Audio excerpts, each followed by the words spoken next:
So we've put together a consortium of 4 law firms to represent the victims of the October 25 shooting in Lewiston. So that includes Gideon, Berman and Simmons, of which Travis is a partner, and then 2 firms that are outside the state of Maine.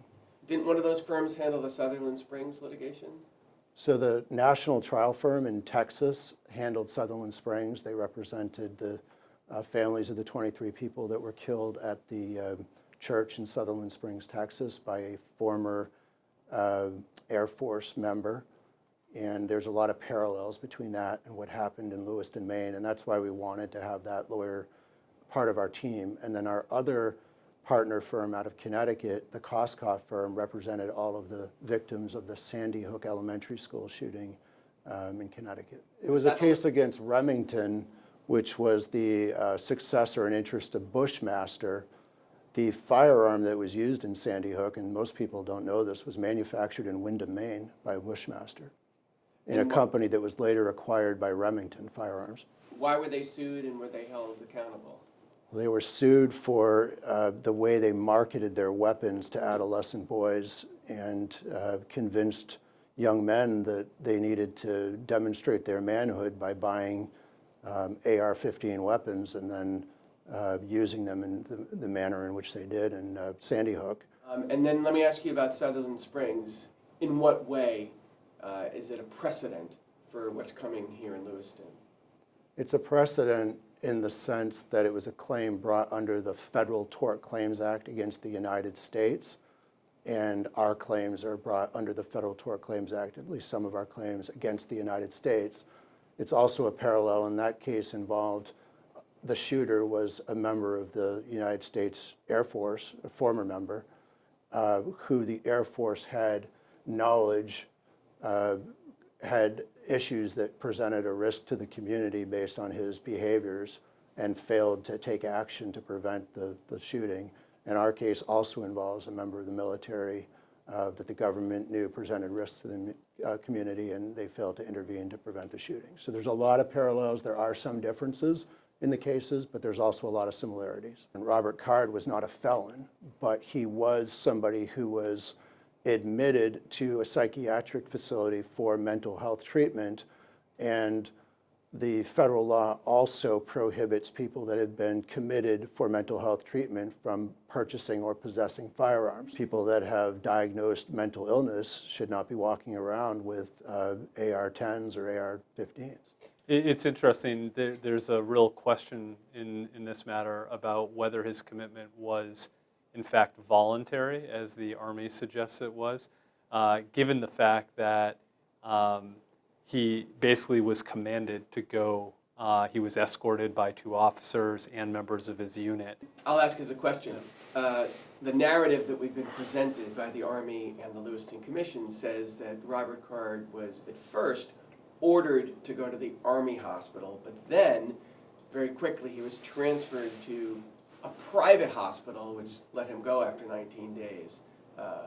Does that tell you whether he was committed involuntarily, or what does that tell you? Well, I think there's still a lot of important details that are still yet to come related to all of the circumstances regarding his hospitalization. We're working very hard to get access to all of Mr. Card's medical records because we think it's really important to know day by day what his hospitalization looked like and all the circumstances related to his discharge. That's certainly a focus of what we're looking at right now, is that moment where he was discharged. The Army says, well, at the time he was discharged, we didn't have any jurisdiction over him. But the fact remains, there appear to be all sorts of warning signs and red flags at the time he was being discharged, and why the military didn't continue to exercise jurisdiction over him is an important issue that we intend to look into more fully. So, generally speaking, is it your view that the Army should have kept him in that second hospital for a longer period of time than they did? Well, again, without having all of the records, that's something we'll certainly look at. But one thing that is abundantly clear from what has come out through the work the Commission's done is that there were a number of very clear recommendations as to what needed to happen at the time of discharge, and it doesn't appear any of those things were done, including one of the most important recommendations was that Mr. Card should be separated from his weapons, and we know that wasn't done. And we also know from the testimony of those who appeared before the commission that there was virtually no plan or no realistic plan to separate him from his weapons. Didn't the military separate Robert Card from his military weapons? Well, and so one of the troubling and puzzling facts related to this case is the fact that on the one hand, the military said, Mr. Card is too dangerous to have access to firearms and dangerous weapons while he's on the military base, yet we're going to send him back into the community and basically wash our hands or take no role in ensuring that the community is protected. And that's something that is deeply troubling to us, and we're very concerned about. But I just want to be clear, isn't it a fact that the doctors changed his profile, put him on a 90-day profile where he would be denied access to his Army weapons, and he was denied access to his Army weapons, wasn't he? In the summer? We believe after his hospitalization, he was not allowed to have access to his weapons when he was participating in military activities. Of course, that didn't translate to the civilian side and his personal weapons, and that's a bigger problem. Exactly. Yeah. So legally speaking, the Army is the target, the defendant in this case that's coming. Yes. Why? We think there were repeated failures on the part of the Army, starting as early as May and then continuing all the way through September. We think those failures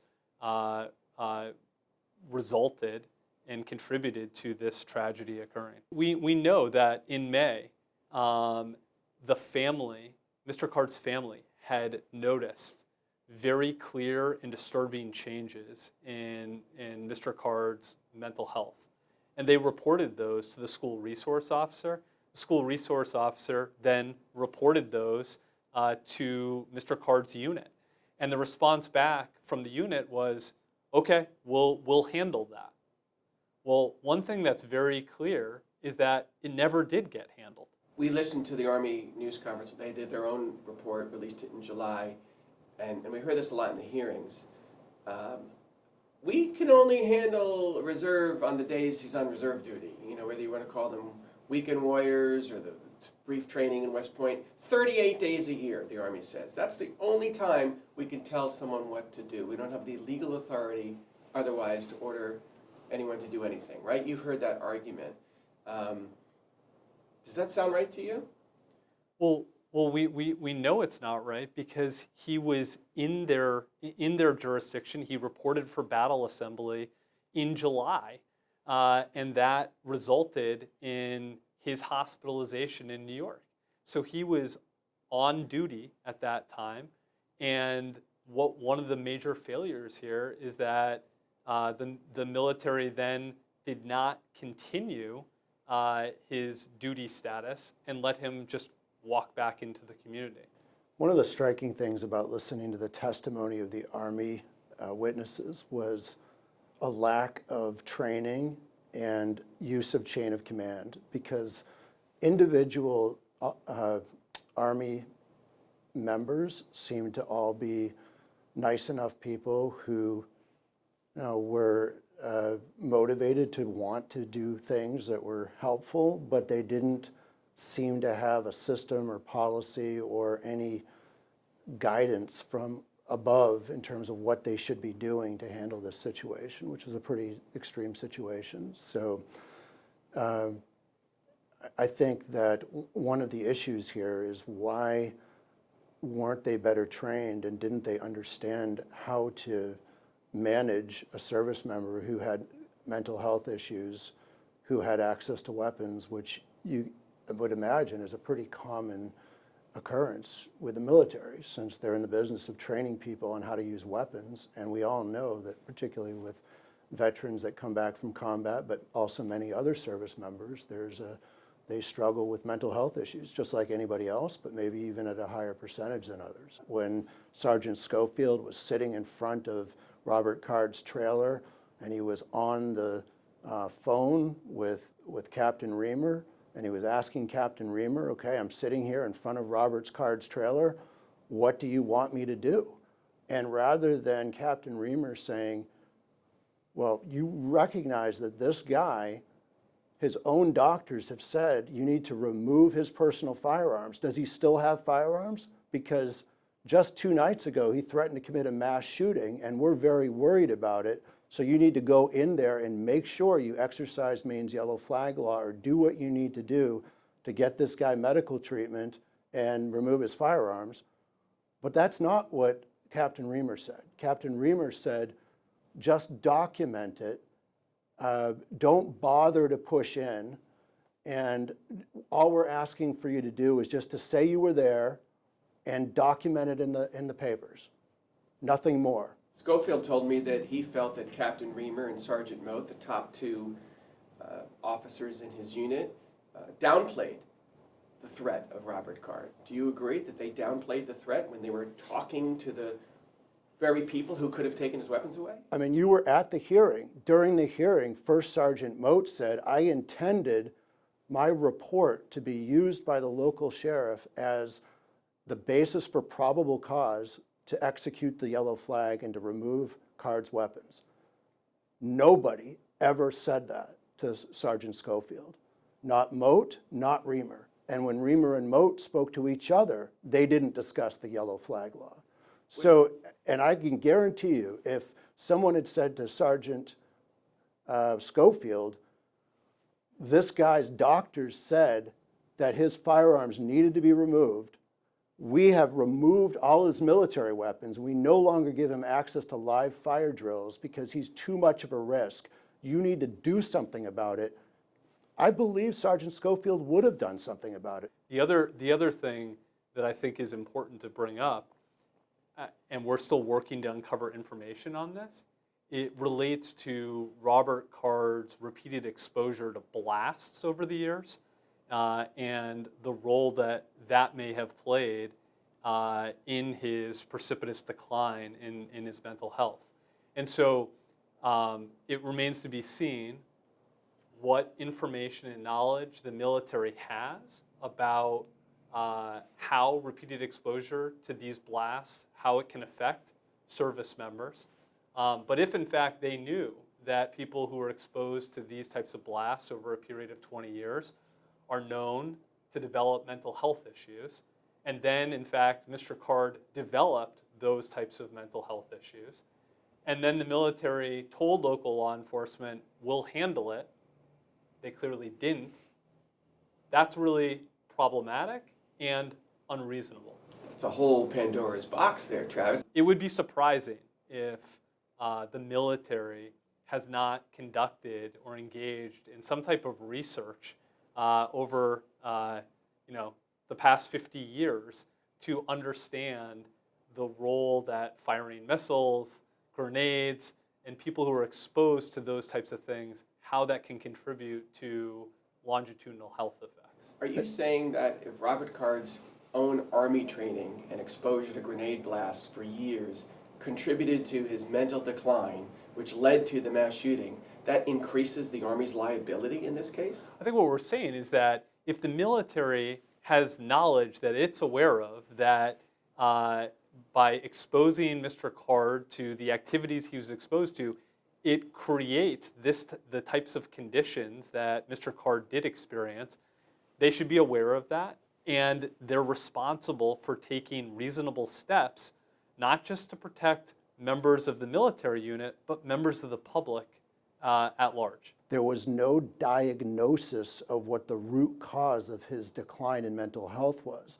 And the point is that when you've got somebody who's spent 20 years doing live grenade and firearms training, one of the things that might be in your differential diagnosis is, well, maybe the reason he suffered a precipitous and sudden decline in his mental health, and he's a different person now than he has been for the last 20 years. a reasonably good guy who was quiet and he was stable and he was a dependable member of his reserve unit. Well, why did all of that change all of a sudden? Nobody ever bothered to answer that question. And one of the answers could be because he had a brain injury caused by his exposure to concussive forces while he was in the Army. And in fact, there is some objective evidence to support that because his brain was analyzed at Boston University, which is the premier location for doing post-mortem analysis of concussive injuries. And they found that he had damage to his white matter, which could cause these kind of behavioral changes. So, but the bigger point was nobody had the curiosity or interest to be concerned about it.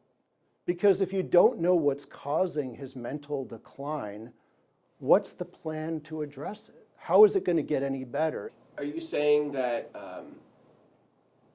he should not have been sent home on August 3rd? On August 3rd? Yeah, when he was discharged? We're very concerned about the circumstances that he was discharged. I think there's probably a pretty good argument that when somebody is violent, paranoid, and delusional, and you have no diagnosis for why that is the case, you shouldn't discharge them before you arrive at a diagnosis. So whether or not the hospital knew that he might have had a traumatic brain injury, they did know that he was delusional, paranoid, and also he told them he had a hit list. He had a hit list, and they found that he lacked impulse control. And they said if he became emotional again in the future, there's no telling what he would do. They said he didn't have impulse control and he didn't have coping mechanisms. That's why he was so dangerous. So they sent a guy out that they believed wouldn't be helped by medication. They believed he was unlikely to follow through with medical treatment. They knew that he lacked impulse control and that if he had an emotional event, that he would not be able to control his impulses and he would respond in unpredictable and potentially violent ways. That's all the things they knew when they discharged him, along with the fact that they knew he possessed multiple weapons. And that's why that was such an important part of their discharge recommendation, that he could no longer have access to those weapons. They then, his behavior escalates into September, where he talks about doing the mass shooting. He misses reporting to the battle assembly in August and in September. And then this terrible tragedy occurs, and the military turns around and says, well, he wasn't under our jurisdiction at that time, so there's nothing we could have done. And that just doesn't square up, it doesn't resonate.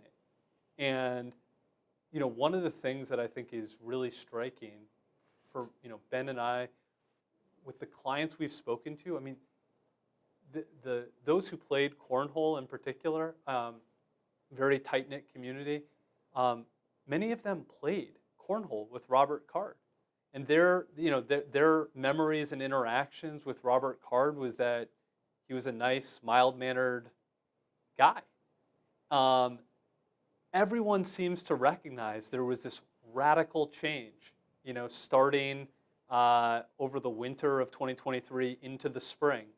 And it's not like there weren't warning signs. There were very clear warning signs, and those warning signs were brought to people and systems that had the ability to intervene to prevent this from happening. And unfortunately, those warning signs were either minimized or dismissed or ignored altogether. And this terrible tragedy occurred.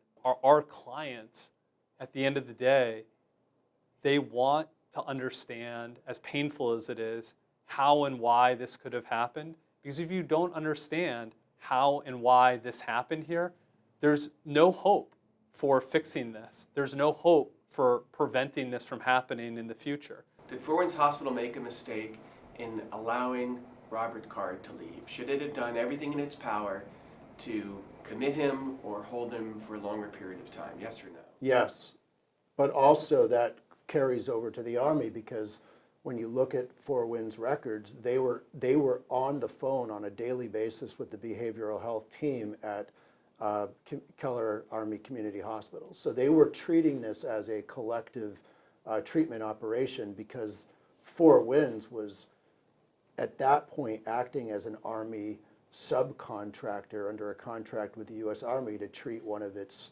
own service members, and the Army team was an integral part of the decision making. So the idea that Four Winds was acting solely on its own, I don't think is accurate. With all the attention on the flubbed yellow flag process that went on here, and the belief that it could have and should have been used, that's according to the commission, why can't your clients, why can't the Lewiston families, the Lewiston victims, why can't they sue anyone in Maine law enforcement? Legally speaking, what's stopping them from doing that? There's a statute in Maine called the Maine Tort Claims Act, and it provides broad immunity to governmental actors, including law enforcement, for situations like this or situations they undertake in their authorized duties. I mean, so you can't sue the Saginaw County Sheriff's Department or any of the governmental entities. They have blanket immunity, so they're completely immune. The individual officer does not have blanket immunity, but the claims are capped at $10,000 per claim, and so that's not a fruitful way to recover when you have significant harm or injury. The cost of just pursuing the case would be multiples of what the potential recovery would be. So it's not a viable claim. It's not that when you file these notices of claim, you submit one collective number. You look at each client and what the injuries and damages are, and there's a number that gets put into these forms for each of those claims. At some point, a judge has to consider each individual claim, and you have to prove your damages with respect to each potential client. So as you can imagine, there's different damages for those who lost a loved one, those who were shot, have had multiple surgeries, have ongoing treatment, there were other people who were not shot but suffered physical injuries trying to escape. And then there's certainly the psychological trauma of seeing all these events unfold. These are life-changing injuries for many of the 13 people who were shot and hospitalized and survived. Can you talk about that at all, what some of those folks are going through? There's the physical wounds, which for some of our clients are permanent and disabling. And then there's the emotional and psychological trauma. And I think that's something that a number of our clients spoke to at the commission hearings, is they don't feel safe in their own house. They don't feel safe going out on the street or being in any type of crowded room. Going to a restaurant is something that provokes an intense fear for them. And that's something that I think for many of them, they don't know if or when they'll ever be able to regain that in light of what's happened. But I think, like anything, everyone experiences trauma in a different way. Everyone processes that differently. And I think this has left a very deep wound, and one that will never fully heal for people. The governor referred to collectively the action or inaction of the Army and the Sheriff's Office. She called it a colossal failure of human judgment. She also called it, like a lawyer that she is, callous neglect. Do you agree with her assessment? Yes. This was callous neglect. I agree that it was a colossal failure. Everything that we know right now is that there were repeated warning signs and repeated failures to address those warning signs in any type of reasonable way. I feel like if Maine's future of avoiding mass shootings depends on a 2 or 3 person sheriff's department that lacks full information about somebody and resources, then we're in a lot of trouble. And I think one of the backdrops that we often don't talk about in respect to this shooting is, what is the context in which it's happening? It's not happening in isolation. It's happening in a country where we have an epidemic of mass shootings.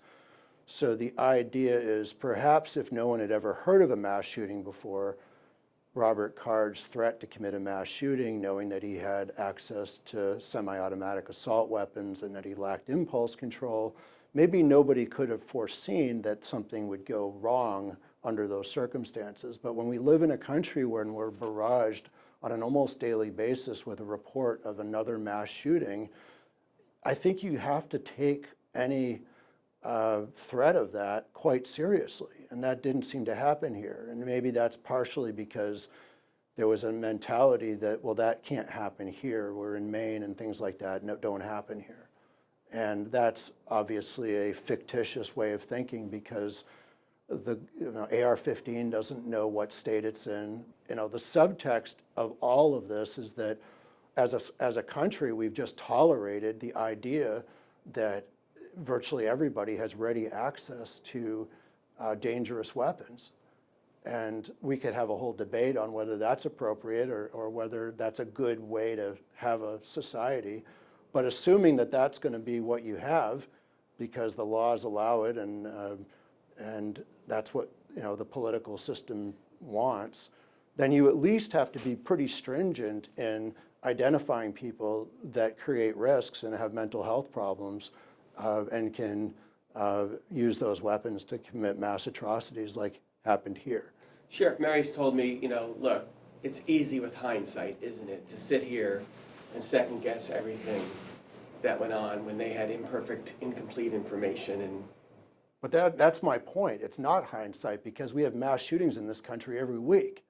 So my point is, if this had never happened before in America and no one could have foreseen it, somebody who owned 6 semi-automatic assault weapons and had been hospitalized for violent tendencies, who had a hit list and lack of impulse control, might have carried this out after threatening to commit a mass shooting, well then yes, no one could have foreseen or done anything about it. But that's not the context.